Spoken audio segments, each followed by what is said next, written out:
Request میں army chief سے کروں گا کہ اگر آپ نے واقعی سزا دینی ہے نا تو وہ جو ہمارے افلاطون تھے، وہ سائنٹسٹ جنہوں نے یہ سارے تجربات کیے تھے اور پاکستانی قوم کا مینٹل ماڈل بدلا، جس کی وجہ سے آج بچے فوج کو گالیاں نکال رہے ہیں، وہ جو سائنٹسٹ ریٹائر ہو کے خواہ وہ فوج میں سے خواہ عدلیہ میں سے اپنے گھروں میں بیٹھے ہوئے سکون سے بڑی سکرینوں کے اوپر یہ تماشے دیکھ رہے ہیں اور پاکستانی قوم کا اور پاکستانی فوج کا مذاق اڑتے ہوئے دیکھ رہے ہیں، ان کو سب سے پہلے پکڑیں۔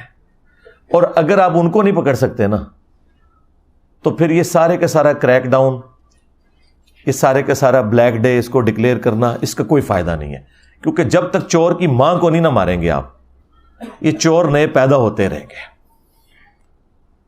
تو اصل مجرم وہ لوگ ہیں جو یہ سارے تجربات کرتے ہیں اور اب سکون سے بیٹھ گئے ہیں گھروں میں۔ رہ گئے یہ بچے، ان بچوں کو تو انہوں نے یوز کیا تھا، تو اس وقت تو یہ بچے آپ کے اپنے بچے تھے۔ اب ان بچوں کو ڈسون تو نہ کریں، خود ان کو یہ راستہ دکھا کے۔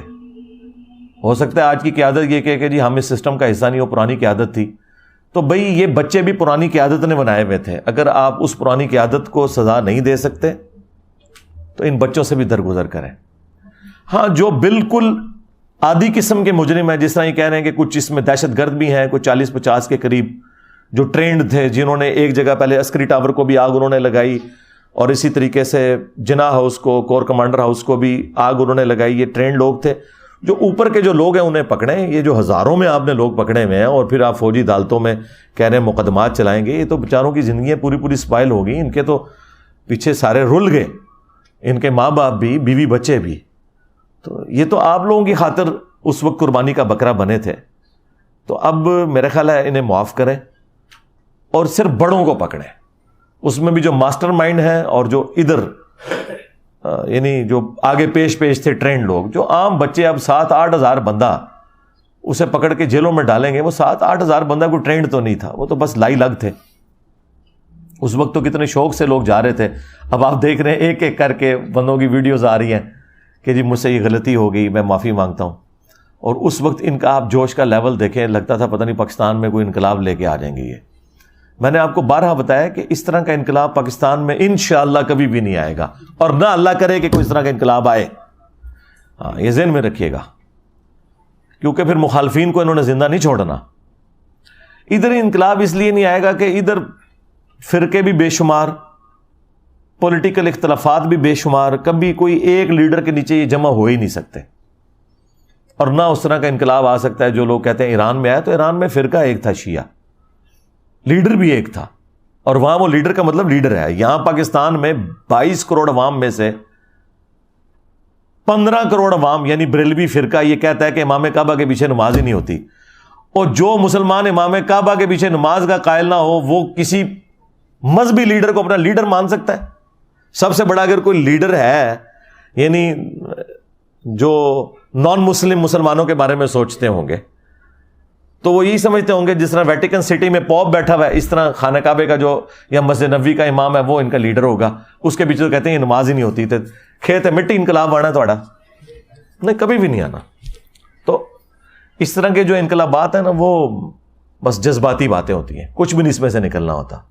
تو آئندہ کے لیے بھی ہوشیار رہیں، چپ کر کے اپنی قبر و آخرت کی تیاری کریں اور اپنے بچوں کو توحید کے اعتبار سے ایجوکیٹ کریں۔ انشاءاللہ ہماری آنے والی نسلیں پہلے وہ پاکستان دیکھیں جس میں فرقہ واریت نہ ہو، پھر اللہ تعالیٰ انہی میں سے کسی کو ایک آپ کا لیڈر بھی بنا دے گا۔ لیکن اگر فرقے بنے رہیں گے تو بھائی میں نے آپ کو پہلے بھی بتایا، بریلویوں کی حکومت آئی تو اہل حدیث پھر نہیں بچتے، اور اہل حدیثوں کی حکومت آ گئی تو بریلوی بھی نہیں بچتے، ان کے مزار بھی نہیں بچتے، یہ میں آپ کو بتا دوں۔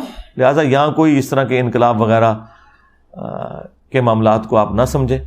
اور پھر آج کے اس ماڈرن دور کے اندر چونکہ کنٹریز بن چکے ہیں، عدالتیں ہیں، پولیس کا نظام ہے، فوج کا نظام ہے۔ یہ پرانے زمانوں میں ہوتا تھا کہ آپ کسی بادشاہت میں گھس جائیں اور پکڑ کے آپ گلا کاٹ دیں بادشاہ کا اور خود اس کی کرسی پہ بیٹھ جائیں تو نیکسٹ بادشاہ آپ بن جاتے تھے، پوری کی پوری رعایا آپ کی ہو جاتی تھی، اس کے نیچے بھی جو فوج ہے وہ آپ کی ہو جاتی تھی یا وہ قتل ہو جاتی تھی۔ آج اگر آپ کسی وزیر اعظم کو اسیسینیٹ بھی کر دیں، اسی کی پارٹی سے دوسرا بندہ وزیر اعظم بن جائے گا، کیونکہ اسمبلیوں نے اپنے 5 سال پورے کرنے ہیں. اسے انشور کون کرے گا؟ جوڈیشری کرے گی، فوج کرے گی، کیونکہ وہ تو آئین کے ساتھ کھڑی ہوئی ہوگی. لہذا اب اس طرح کے انقلاب نہیں آ سکتے اس ماڈرن دور کے اندر. نہ آپ اس طرح کی کوئی آپ کو امید دلائے تو آپ یہ سمجھیں کہ ایسا کچھ ہو سکتا ہے. کچھ بھی نہیں ہو سکتا. یہ سب آپ کو کہانیاں کرواتے ہیں.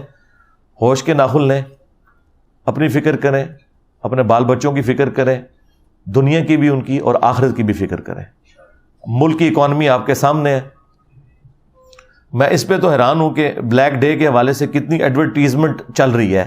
یہ اسی طریقے کی ایک ایڈورٹیزمنٹ ہے جو وہ بابا ڈیم جو تھے ہمارے وہ چلایا کرتے تھے اور کہتے تھے میں ریٹائرمنٹ کے بعد ڈیم کے باہر خیمہ لگا لوں گا. تو وہ کبھی نکلے بھی نہیں دوبارہ. اور وہ بعد میں پتہ چلا کہ وہ چندہ جتنا انہوں نے اکٹھا کیا اس سے زیادہ کے اشتہارات چلوا دیے انہوں نے. ٹھیک ہے، تو اشتہارات کی بجائے نا پازیٹیولی کوئی معاملات کو لے کے چلیں، ورنہ یہ اس طریقے سے ڈیم فول آپ کو آپ کے بڑے بناتے رہیں گے. ہر آنے والا بڑا جو ہے نا وہ نئی کوئی ایک سٹوری آپ کو بیچتا ہے اور پاکستانی عوام اس کے پیچھے لگ جاتی ہے اور اس طریقے سے معاملات. حالانکہ اس وقت اگر کوئی ہنگامی طور پر کوئی ایڈورٹیزمنٹ چلنی چاہیے تو وہ یہ ہے کہ ہمارے بڑے ہمیں بتائیں کہ انہوں نے پاکستان کی اکانومی کے لیے کیا سوچا ہے. اصل مسئلہ اس وقت ہمارا یہ ہے کہ ہمارے ڈاکٹرز، انجینئرز بھی بے روزگار پھر رہے ہیں. آپ نے ان کے لیے کیا سوچا ہے؟ اس کے اوپر تو مجھے کوئی ایڈورٹیزمنٹ نظر نہیں آ رہی ہے. کوئی کسی کی کوئی فکر نظر نہیں آ رہی سوائے اس کے کہ ہمیں فلاں دوست ملک بھی قرضہ دے رہا ہے، فلاں دوست ملک بھی قرضہ لے رہا ہے. یعنی یہ آپ یہ عوام کو بتانا چاہ رہے ہیں کہ ہم قرضہ لیں گے اور کھا جائیں گے، بھاگ جائیں گے. اور کوئی قرضہ مانگے گا تو کہیں گے کہ آیا جے غوری. وہ اس طرح دنیا کا نظام چل رہا ہے.